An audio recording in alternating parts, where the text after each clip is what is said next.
And now I request Madhura Sridhar garu to please speak. అందరికీ నమస్తే. రిషి నాకు చాలా సంవత్సరాలుగా పరిచయం. ఫస్ట్ నేను ఆపరేషన్ అలమేలమ్మ చూశాను. చాలా నచ్చిన సినిమా అనమాట. అప్పటి నుంచి నాకు రిషి యాక్టింగ్ చాలా ఇష్టం and we became very close friends అనమాట. సో ఆ తర్వాత కవల్దారి చూశాను. ఎప్పుడు చెప్తుంటా లాస్ట్ 1 year నుంచి ఈ should get in to Telugu film industry అని.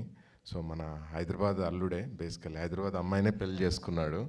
So there is a more reason to get in to Telugu film industry now. So చాలా రోజుల నుంచి అంటూ ఉన్నా డైరెక్ట్ తెలుగు కన్నడ సినిమా చెయ్యి అని చెప్పేసి. సో రుద్ర గరుడ పురాణంతో he's getting into it. I love the teaser. So soon work చేయాలి రిషి మనము. I really want to make a movie with him. చాలా టెరిఫిక్ ఆర్టిస్ట్ తను.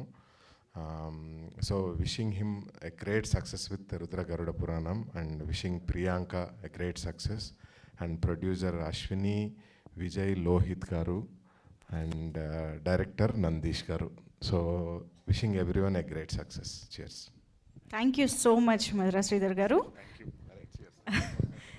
సో ఈ టీజర్ లాంచ్ సందర్భంగా చాలా విషయాలు తెలుసుకుంటున్నాం. ఒకటి మీరు గమనించారా, ప్రతి కన్నడ మూవీలో పునీత్ రాజ్ కుమార్ సార్ గురించి అంటే ముందే ఒకటి థ్యాంక్స్ అని చెప్పి పెడతారు. అది ఒక గొప్పతనం కన్నడ ఫిల్మ్ ఇండస్ట్రీ. ప్రతి సినిమా టీజర్ చూస్తున్నా నేను, ఆయన పేరుతోని మీరు టీజర్ కానీ ట్రైలర్ కానీ పెడుతున్నారు. సినిమా కూడా అలాగే స్టార్ట్ అవుతుంది. So which is very grateful and thanks to Kannada industry and thank you.